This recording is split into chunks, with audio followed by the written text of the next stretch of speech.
Namah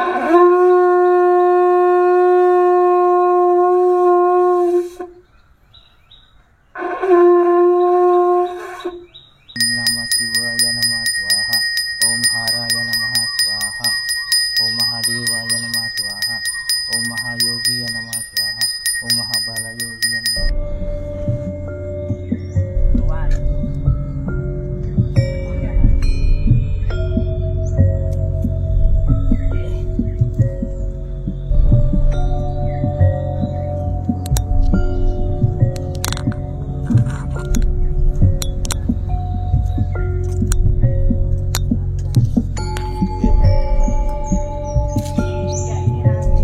Nandi. Kalau diperkirakan ini tahun berapa, Mas? 700-an.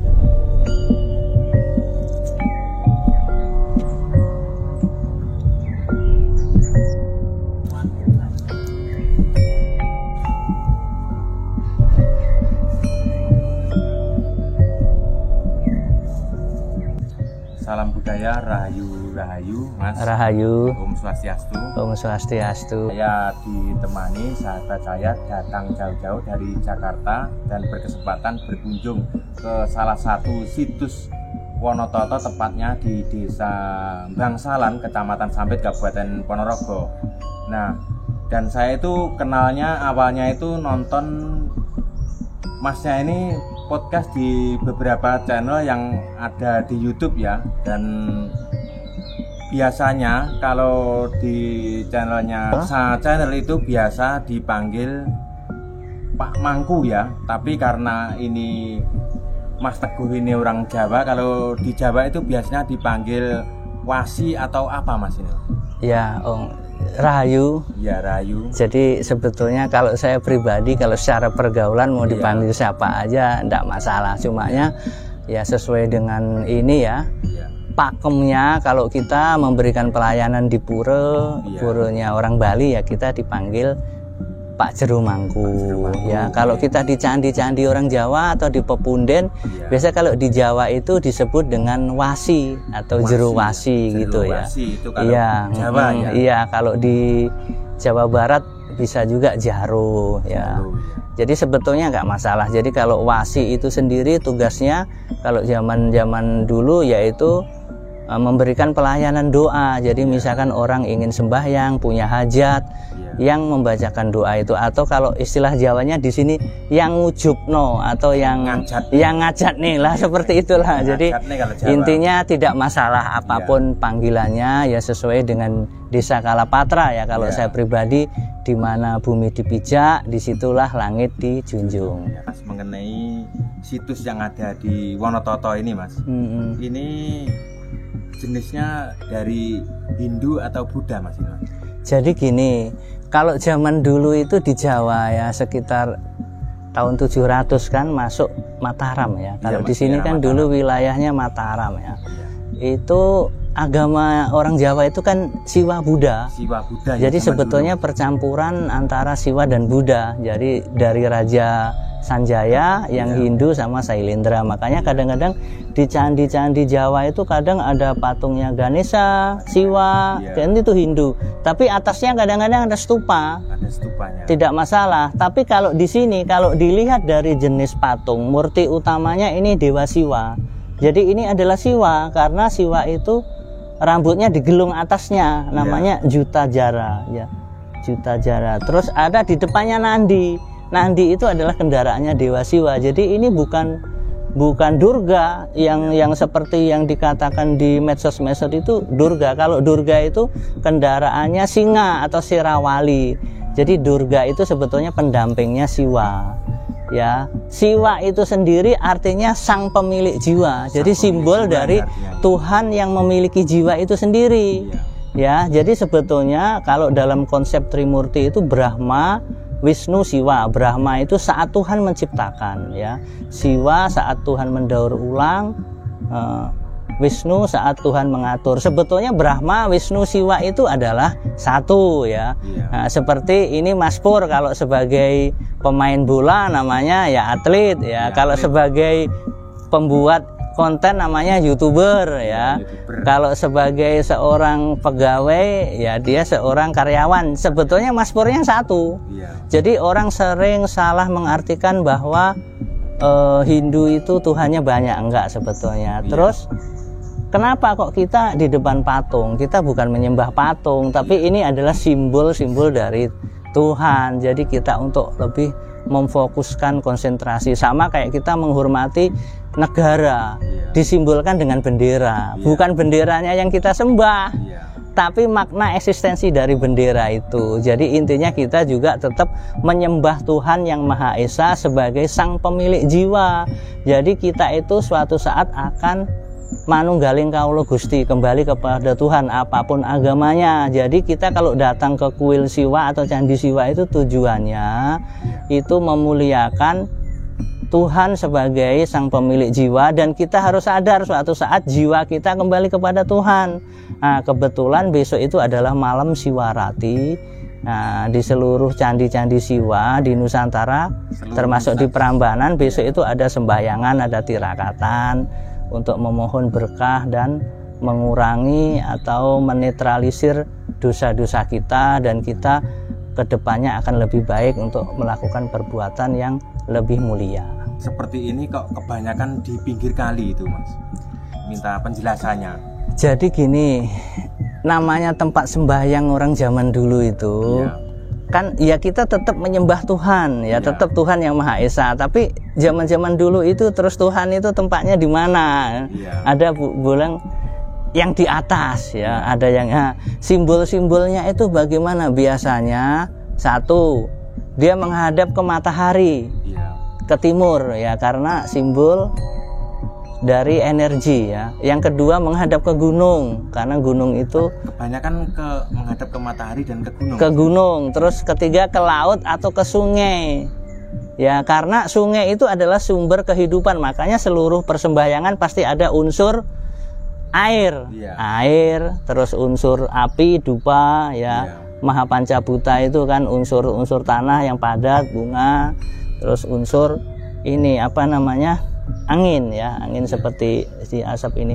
Nah, terus yang kedua, biasanya kuil-kuil atau candi-candi zaman dulu itu dalam melakukan ritual itu ada namanya upacara abhisekam atau melasti atau melaspas atau mekiis lah, atau penyucian ya. Jadi nah itu kan harus berhubungan dengan sungai. Jadi biasanya kuil-kuil candi-candi baik di Nusantara maupun di seluruh dunia itu biasanya di pinggir kali. Bahkan peradaban awal dunia itu selalu di pinggir kali. Awal-awalnya. Iya, seperti peradaban Indus ya. Indus itu artinya sungai, peradaban Hindu. Peradaban Mesopotamia di Babylon ya. Peradaban di Sungai Nil di Egypt ya. Peradaban di Sungai Kuning di China.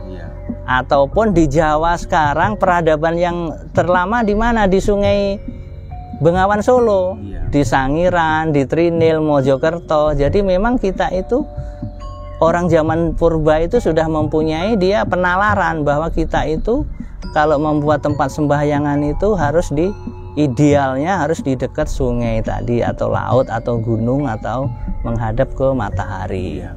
Biasanya kalau orang-orang zaman sekarang itu contohnya seperti saya, ketika datang ke tempat-tempat seperti ini pasti akan dituduh menyembah setan. Gimana pendapatnya, Mas? Ya, namanya orang menuduh, sudut pandangnya berbeda, terserah. Nah, jawaban saya, orang yang datang ke tempat-tempat ini, tempat-tempat situs-situs itu, jawabannya menyembah setan atau bukan. Saya tidak bisa menjawab pasti. Bisa iya, bisa tidak. Tergantung niatnya. Tergantung orangnya. Jadi gini loh ya, kalau kita datang ke suatu tempat, kita ke sini, kita menghormati alam semesta ini, memayu hayuning buwono. Kita berterima kasih sama leluhur kita bahwa di tahun 700-an sudah bisa bikin seperti ini. Kan berarti leluhur kita itu sangat hebat. Kita belajar dari beliau. Luar biasa. Ya, terus kita mendoakan, makanya kita tadi ke sini permisi, semua yang di sini yang baik hidup, yang mati itu kita doakan. Makanya kita ada konsep Trihita Karana. Kita menyembah Tuhan yang Maha Esa, terus kita sesama manusia baik, sesama alam lingkungan. Jadi tergantung niatnya. Tapi kalau ke sini tujuannya minta nomor, minta togel, ya itu musyrik atau syirik, mendoakan Tuhan atau ini. Kita ke sini itu bukan. Terus bunga ini kita persembahkan sebagai simbol kasih sayang kita. Bukan ngasih makan setan. Setan itu tidak makan bunga. Sama dengan dupa. Dupa itu bau harum. Harum itu adalah baunya para dewa, bau surga. Sedangkan setan sukanya amis-amis, yang jorok-jorok. Makanya kita ke sini itu maksudnya yaitu tadi berdoa kepada Tuhan Yang Maha Esa, memuliakan sesama manusia, dan alam sekitar kita oksigennya bagus, bersih, jauh polusi, tenang, hening, ya. Tujuannya itu. Tapi kalau orang lain yang tujuannya misalkan nyari togel, ya itu haknya mereka. Saya tidak berani berkomen untuk menghakimi. Tapi kalau kita tujuannya yaitu tadi, ya. Jadi Trihita Karana. Simpulannya kita itu sebagai orang Jawa itu boleh tidak mengikuti tradisi leluhur Jawa zaman dulu? Jadi gini, sebetulnya di Jawa itu dari zaman dulu orang Jawa itu sangat welcome. Panjenengan mau datang dari luar negeri, orang agamanya apa, suku apa, silahkan, ya. Yang penting yaitu tadi patokannya orang Jawa, kita harus menyembah Tuhan Yang Maha Esa, berbuat baik sesama makhluk dan sesama lingkungan alam sekitar, ya. Jadi tidak ada salahnya sebetulnya orang Jawa memuliakan leluhurnya Nusantara, karena orang Nusantara itu sebelum agama-agama impor dari luar masuk sudah punya unggah-ungguh, sudah punya budi pekerti, dan orang Jawa sudah mengenal Tuhan, ya. Seperti konsepnya ya punden berundak, candi-candi ini sebetulnya disimbolkan dengan Linggayoni. Jadi orang Jawa itu sebetulnya sudah menyembah Tuhan Yang Maha Esa atau tauhid, bukan musyrik. Cuma caranya berbeda, ya. Terus yang kedua, orang Jawa itu selalu menghormati leluhur karena leluhurnya itu orang yang berbudi tinggi. Kalau ada orang lain yang tidak mau menghormati leluhurnya, yaitu urusan dia. Makanya kita orang Jawa, kita makan dari bumi Nusantara, padi dari sini, air dari sini, udara dari sini. Yang pertama kita muliakan ya rumah kita, tetangga kita, yang kampung kita, negara kita, baru negara lain. Tapi sekarang jangan kebalik. Kita malah memuliakan negara orang, mengagung-agungkan leluhur orang. Seharusnya anggaran devisa itu untuk perbaikan dari RT, kelurahan, kecamatan, kabupaten sampai negara kita, bukan anggaran devisa untuk pemeliharaan dan perbaikan situs-situsnya negara lain. Ya kita itu secara budaya sebetulnya terjajah. Makanya dibilang wong Jawa ilang Jawane. Nah, makanya untuk lebih detailnya mungkin kita akan bahas yang sesi berikutnya. Jadi intinya yang untuk ini kita orang Jawa mau agamanya apa itu hak Anda. Saya pun tidak pernah memaksa atau menghina agama apapun. Yang penting orang Jawa tetap punya unggah-ungguh adab budi pekerti Jawa. Ya, seperti itu agar bisa selamat. Sing eling lan waspada bakal selamat.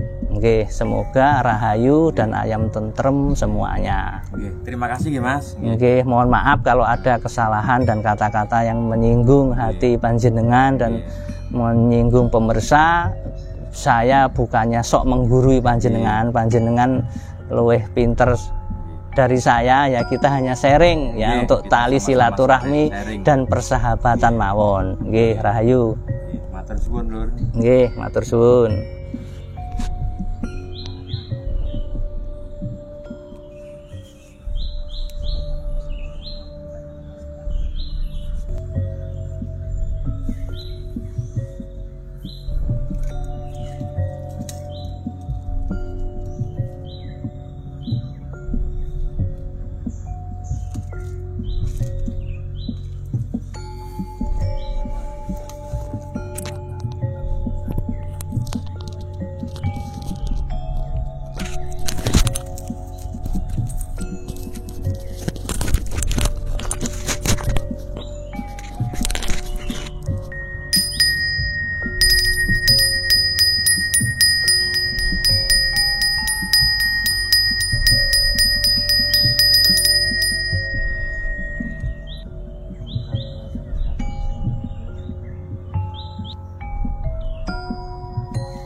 Yo nipun. Nggih.